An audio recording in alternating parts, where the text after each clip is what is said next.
कैसे हैं सभी दोस्तों। आज बहुत दिन बाद फेसबुक लाइव आपसे जुड़ने का मौका मिला। तो आज जैसा कि आपने टाइटल में देख लिया है कि मैंने दो मुद्दे रखे हैं फेसबुक लाइव से जुड़ने के लिए। शिक्षा बहुजनों की, और दूसरा मुद्दा जैसा कि आपने टाइटल में देखा है कि किस तरह से शिक्षा और रोजगार इस समय दो बड़े मुद्दे बहुजन समाज की एक बहुत बड़ी आबादी को कहीं ना कहीं प्रभावित कर रहे हैं। जैसा कि आरएसएस की पहले से मंशा थी, आरएसएस की और बीजेपी की पहले से मंशा थी कि बहुजन समाज के जो लोग तरक्की कर चुके हैं, और इसी बीच में एक सुप्रीम कोर्ट का आदेश आता है। सुप्रीम कोर्ट के हालांकि कई आदेश आरक्षण के ऊपर आ चुके हैं, आरक्षण बिल्कुल खत्म कर दिया गया है। उसी मुद्दे को लेकर आज ये चर्चा मैं यहाँ पर आप लोगों के बीच में रख रहा हूँ। जैसा कि आपने टाइटल में देखा कि हमारा रोजगार और शिक्षा। पहले बात करते हैं रोजगार की। आरएसएस और बीजेपी की चाल में वो कामयाब रहे हैं। बिना हाथ उठाए, बिना गोली मारे, बिना मारपीट करे, बिना दंगा करे, करोड़ों की संख्या में उन्होंने बहुजन समाज को, जो बहुजन समाज गांव से, देहातों से, पिछड़े क्षेत्रों से, किन्हीं कारणों से जो वहां पर उनको जिस तरीके से वहां पर उनको बहुत सारी चीजें, सुविधाएं नहीं मिल रही थी, उन सुविधाओं को लिए अपने बच्चों के साथ वो शहर में आए। यहाँ पर उन्होंने नौकरी की, किराए पर रहने लगे, अपने बच्चों को स्कूलों में पढ़ाया और कहीं ना कहीं उनका थोड़ा सा जीवन में सुधार आया। लेकिन वो सुधार इन आरएसएस और बीजेपी के नेताओं के दिमाग में इतना अखरा कि कोरोना नाम की महामारी के पीछे इन्होंने जो षड्यंत्र रचा है। पूरे विश्व के अंदर कोरोना महामारी है, लेकिन मुझे नहीं लगता कोरोना महामारी से ज्यादा बड़ी जो महामारी है वो इस देश के अंदर जातिवाद की महामारी है।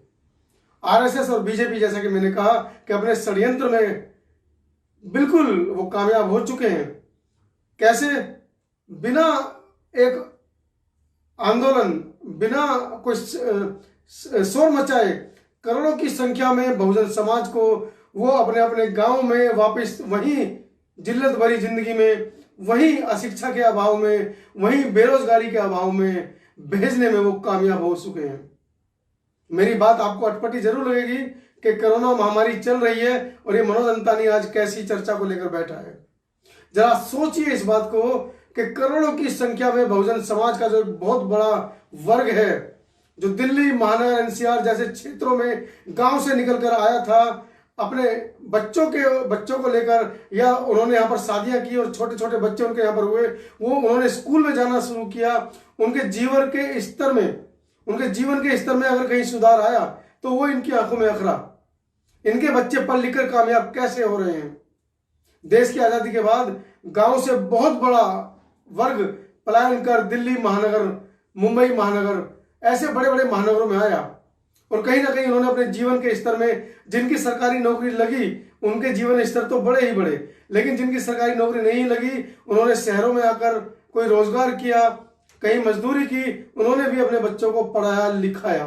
और उनका पढ़ने लिखने से किसी का बच्चा 10वीं पास हुआ, किसी का बच्चा 12वीं पास हुआ, चाहे वो चपरासी लगा कहीं पर, चाहे वो दैनिक वेतन पर लगा, 4th क्लास में लगा, कैसे भी लगा, लेकिन उसका जीवन सुधरा। उसकी जो जीवन की जो धारा है वो कहीं ना कहीं मुख्य धारा के रूप में जो लोग जी रहे हैं उनके साथ वो जुड़ने में कामयाब रहा। लेकिन ये भी इन लोगों को अखरा। कहीं ना कहीं हमारा एक बहुत बड़ा वर्ग, अभी हम एक उदाहरण लेते हैं मुंबई का। 5-6 साल पहले कुछ ऐसी खबरें आई थी कि उत्तर प्रदेश और बिहार से जो प्रवासी मजदूर वहां पर गए थे, उन लोगों को मार मार कर शिवसेना के लोगों ने और हिंदूवादी संगठनों ने उनको मार मार कर वहां से भगाया था। तमाम जो स्ट्रीम मीडिया है उन लोगों ने, क्योंकि उस समय थोड़ा सोशल मीडिया का जो प्रभाव था वो कम था, उन लोगों ने बहुत इसको प्रचार प्रसार किया कि किस तरीके से आज यहाँ पर बिहारी को पीट दिया, आज यहाँ पर यूपी के भैया भैयन को पीट दिया। इस तरीके की तमाम खबरें मुंबई से आ रही थी और लोग वहां से भागने पर मजबूर हुए थे। कहीं ना कहीं बहुत बड़े प्रश्न चिन्ह सरकारों पर लगे थे। लेकिन इस सरकार ने क्या किया है, केंद्र सत्ता में आने के बाद इन्होंने सोचा कि किस तरीके से हमारे ऊपर आरोप भी ना लगे और हमारा काम भी हो जाए। करोड़ों की संख्या में लोग गांव वापस पहुंच चुके हैं। उनके सामने बहुत बड़ा प्रश्न चिन्ह है। जो लोग खेती हैं, क्योंकि खेती तो हमारे पास है भी नहीं, किसी के पास 2 बीघे है, किसी के पास 3 बीघे है, ज्यादा से ज्यादा 10 बीघे लोगों के पास जमीन थी, तो उन्होंने 5-5 बीघे जमीन बेचकर अपने बच्चों को कहीं ना कहीं सरकारी नौकरी के लिए या प्राइवेट नौकरी के लिए फॉर्म भरवाए और कहीं ना कहीं उनको सेटल करने में वो जमीनें बेच दी गई हैं। 1 बीघे 2 बीघे जमीन से होता क्या है गांव के अंदर आज? वो लोग फिर वहीं भूमिहीन लोगों के नीचे मजदूरी करते दिखाई देंगे। आप देखिए 1 महीने बाद। एक बहुत बड़ा मुद्दा है रोजगार का बहुजन समाज के सामने, जो लोग गांव वापस पहुंचे हैं। दूसरा मुद्दा लेकर आते हैं शिक्षा का।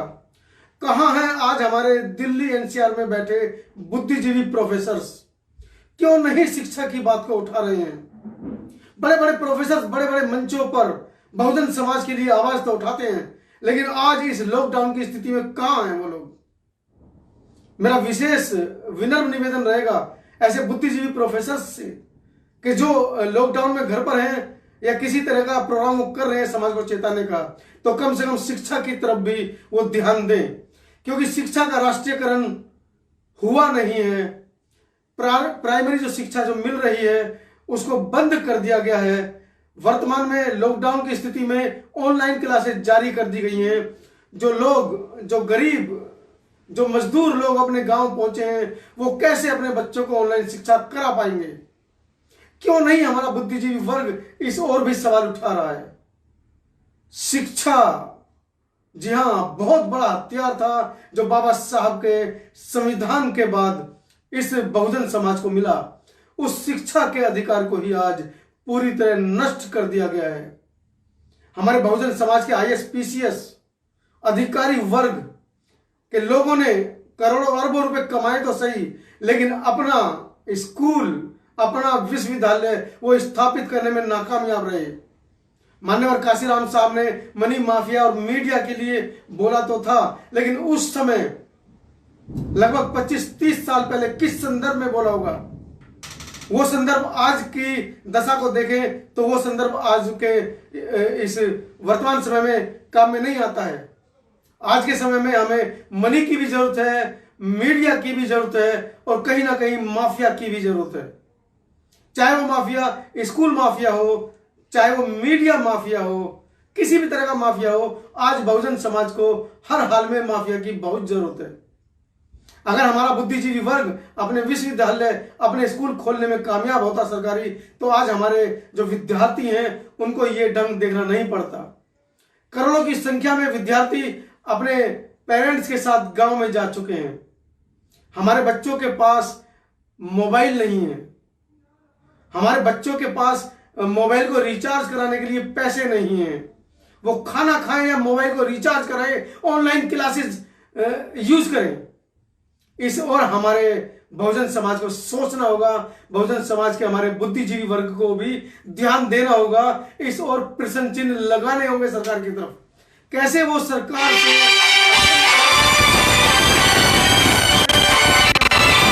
में पहुंचे हैं जो मजदूर वर्ग है हमारा, कैसे उस मजदूर वर्ग के बच्चों को भी शिक्षा दिलाने में हम कामयाब हों, एक बहुत बड़ा प्रश्न चिन्ह है। यही 2 मुद्दे लेकर मैं आज आपके बीच में आया हूं। अगर आपके पास कोई सुझाव है तो यहां पर आप दे सकते हैं।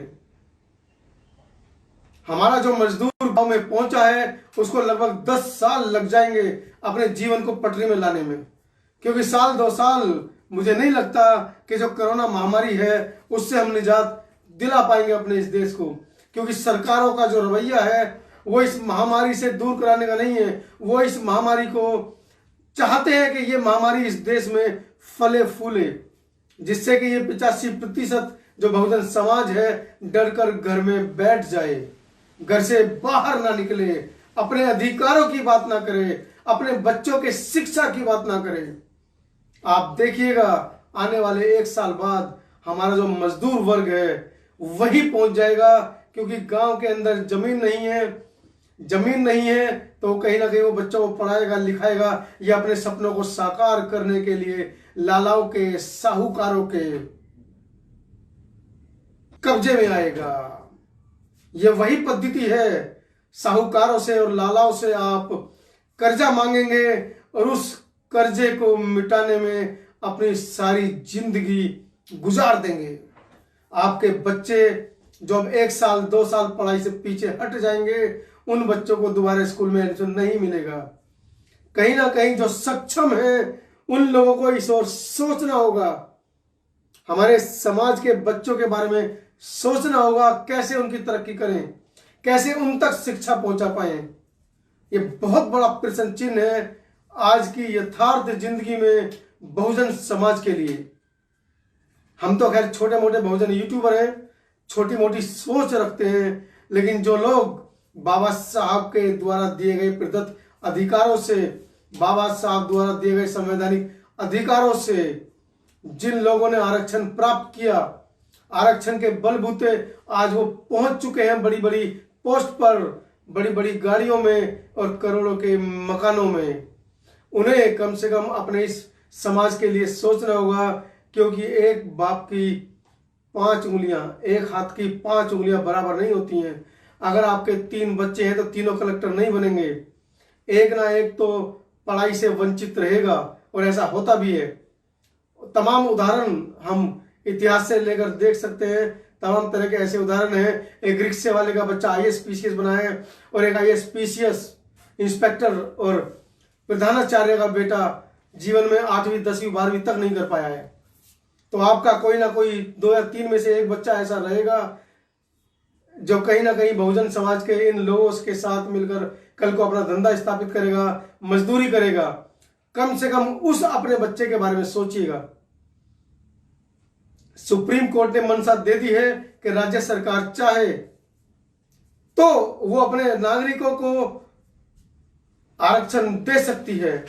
हमारे वकीलों को भी इस ओर सोचना होगा कि सुप्रीम कोर्ट ने जब फैसला दिया कि राज्य सरकार चाहे तो आरक्षण दे सकती है, यह पूर्णतः राजनीतिक सुप्रीम कोर्ट का फैसला था। सुप्रीम कोर्ट अपने इस फैसले में यह भी लिख सकता था कि हम राज्य सरकारों को आदेशित करते हैं कि वो हर हाल में जिनको आरक्षण चाहिए उनकी सूची बनाए और उनको आरक्षण दे।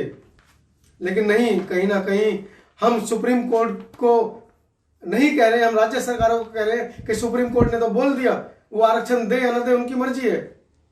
अरे भाई, सुप्रीम कोर्ट ये क्यों नहीं लिखता है कि आरक्षण देना राज्य सरकारों की मर्जी है। ठीक है, हम सम्मान करते हैं कि जो लोग 70 साल से आरक्षण ले रहे हैं उनको छोड़ना चाहिए, लेकिन उन 70 सालों में क्या हमारा प्रतिनिधित्व जो बाबा साहब ने लिखा है, संवैधानिक प्रतिनिधित्व, क्या वो पूरा हुआ है? उसकी भी तो समीक्षा कीजिए साहब। आपके न्यायालय में हमारे कितने मजिस्ट्रेट हैं, उसकी भी तो समीक्षा कीजिए साहब। हमारे कितने सरकारी वकील हैं, कितने हमारे वकील अटॉर्नी ऑफ जनरल हैं, जरा इसकी भी तो समीक्षा कीजिए साहब। कब करेंगे इन सब चीजों की समीक्षा? आपको सिर्फ ये बहुजन समाज दिखाई दे रहा है कि किस तरीके से इसको ऊपर बढ़ने से रोका जाए और इसकी स्थिति वहीं ला दी जाए, पिछवाड़े में झाड़ू बांध दी जाए और गले में हंडिया बांध दी जाए। तो मेरा एक बार पुनः अपने समाज के तमाम बुद्धिजीवी वर्ग से ये अनुरोध है, ये जो 2 सवाल मैंने शिक्षा और जो आपकी जो रोजी रोटी का जो बड़ा सवाल है, इसको मैं आपके लिए छोड़कर जा रहा हूं। कहीं ना कहीं इस और विशेष ध्यान देने की आपको जरूरत है। आज थोड़ा मैं उग्र भी हूं, थोड़ा दिमाग में टेंशन भी है, कुछ परेशानियां भी हैं, क्योंकि जब हम देख रहे हैं लगातार किस तरीके से सरकारों को मारा जा रहा है सड़कों पर, क्योंकि सड़कों के रास्ते मजदूर हमारे अपने गांव तक नहीं पहुंच पाने, तो कहीं ना कहीं उन्होंने सोचा कि रास्ता बदल देते हैं, रेल की पटरी के साथ साथ चलते हैं, और इतना बड़ा हादसा छुपाएगी कैसे सरकार? अपनी नीतियों को, विफल नीतियों को छिपाएगी कैसे? सरकार आए दिन नए नए मुद्दों के ऊपर पुराने मुद्दों को खत्म कर रही है। कहाँ है हमारा CAA, NPR और NRC का मुद्दा? कोरोना आया, सभी लोग घबराए और अपने घर में घुस गए। आज कहीं सोशल मीडिया पर NRC NPR का किसी का बयान दिखाई दे रहा है आपको? जितने लोग सड़कों पर थे उनमें से क्या कोई आपको दिखाई दे रहा है सोशल मीडिया पर सीए, एनआरपी और एनआरसी के खिलाफ बोलता हुआ? नहीं दिख रहा है। कोरोना का डर आपके दिमाग में ऐसा भर दिया गया है कि आप, मुझे नहीं लगता कि आने वाले बहुत महीनों तक उबर पाएंगे। तो साथियों, रखता हूं अपनी इन्हीं शब्दों के साथ अपने विचार को मैं खत्म करने जा रहा हूं। इस वीडियो को ज्यादा से ज्यादा शेयर करें ताकि हमारा बुद्धिजीवी वर्ग इस वीडियो को देखे और कम से कम रोजी रोटी का तो हम देख लेंगे कि रोजी रोटी हमें कैसे चलानी है, कैसे करना है, लेकिन कम से कम शिक्षा, जो एक बहुत बड़ा हथियार बाबा साहब हमको देकर गए, उस हथियार को हम कैसे बचाएं। मेरा पुनः अपील है अपने बुद्धिजीवी समाज से, सर कोई तो बोले इस बारे में। हमारी आवाज कहां तक जाएगी? कितने 2-4 लाख लोग सुनेंगे, लेकिन जब एक बुद्धिजीवी बोलता है, एक इंटेलेक्चुअल, एक समाज से एक बड़ा कोई बुद्धिजीवी बोलता है, तो उसकी आवाज बहुत दूर तक जाती है। चुप्पी तोड़नी पड़ेगी आपको। यहां पर मैं दिल्ली के अंदर बैठे हुए अपने खासकर प्रोफेसर्स को ये बातें इंगित कर रहा हूं कि कम से कम आप तो बोलिए शिक्षा के राष्ट्रीयकरण और ऑनलाइन जो क्लासेस शुरू हुई हैं उसमें कैसे हम अपने बच्चों को शिक्षा दे पाएंगे। बहुत बड़ा सवाल है सर। इस बात के साथ मुझे दीजिए इजाजत। मनोज तानी पर अपना प्यार और समता आवाज टीवी को आप जिस तरीके से अपना प्यार करते हैं, प्यार देते हैं, जितने सम्मान के साथ देखते हैं, उसके लिए आप सभी का बहुत बहुत धन्यवाद। जय भीम, नमो बुद्धाय।